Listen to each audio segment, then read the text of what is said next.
আসসালামু আলাইকুম রহমতুল্লাহি বরকাতু। আপনারা তো দেখছেন আমরা ছোট থাকতে একটা শালিক পাখি লালন পালন করছি অনেকদিন ধরেই। তো আপনাদেরকে আমরা সেই পাখিটি দেখাতে পারি না, আর আমাদের ফেসবুক পেজও সেটি সারি না। তাই ভাবলাম যে সেই পাখিটা আপনাদেরকে আমরা দেখাই। যদিও অনেকদিন ধরে আমরা আমাদের পেজে কোনো ভিডিও আপলোড করতে পারি না, কেননা আমি অনেকদিন যাবত অসুস্থ থাকার কারণে ঢাকায় ছিলাম। তাই আমরা আপনাদেরকে কোনো ভিডিও দিতে পারি নাই, কেননা একজনে তার ভিডিও করতে পারে না। খামারের কাজকর্ম করতে করতে জীবন যা যা অবস্থা, আবার কোন সময় আবার ভিডিও করবে। তাই আলহামদুলিল্লাহ আজকে আপনাদের সামনে নতুন একটি ভিডিও নিয়ে এসেছি।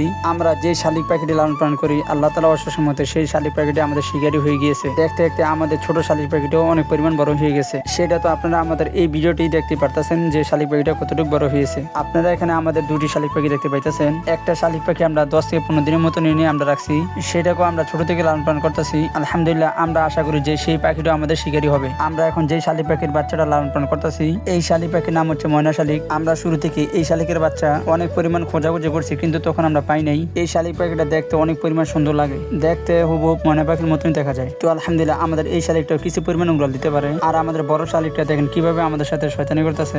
যদিও আমি বাসায় না থাকার কারণে অনেকদিন ধরেই বড় শালিক পাখিটা বার করা হয় নাই, খাঁচার ভিতরেই বন্দি ছিল। তো অনেকদিন পর বের করার কারণে শালিক পাখিটা অনেক পরিমাণে উড়াউড়ি করতেছে, দেখতে অনেকটা সুন্দরই লাগতেছে। এদিকে আমাদের ময়না শালিকটা খাবারের জন্য অনেক পরিমাণ ডাকাডাকি করতেছে। তার জন্য আমি ময়না শালিকটা আমার বড় ভাইয়ের কাছ থেকে দিয়ে খাবার প্রস্তুতি করতে চলে গিয়েছি। তো খাবার প্রস্তুতি করার পর আমি আমাদের পাখি দুটাকে খাবার খাওয়ার জন্য বসে গিয়েছি। আলহামদুলিল্লাহ আশা করি যে আমাদের ময়না শালিকটিও আমাদের শিকারি হয়ে যাবে। যদি আমাদের ভাগ্য সহায় হয় তাহলে আমাদের এই পাখিটিও আমাদের শিকারি হবে। এর ভিতরে যখন আমি ময়না শালিকটিকে খাবার খাওয়াইছিলাম, তার মধ্যে আমাদের বড় শালিকটি উড়াল পেরে আমার কাছে এসে পড়ছে। সেও তাড়াতাড়ি করে খাবার খাওয়া শুরু করছে। আপনারা দেখেন সেই শালিক পাখিটি আমার হাতে কত জোর করে খাবার নিয়ে খাইতেছে। তো সকলে আমাদের শালিক পাখিটির জন্য দোয়া করবেন, যাতে আল্লাহ তাআলা আমাদের শালিক পাখিটিকে নিয়ে খায় দান করেন। সকলে ভালো থাকবেন, সুস্থ থাকবেন, আমাদের জন্য দোয়া করবেন। আসসালামু আলাইকুম রহমতুল্লাহি ওয়া বারাকাতুহু।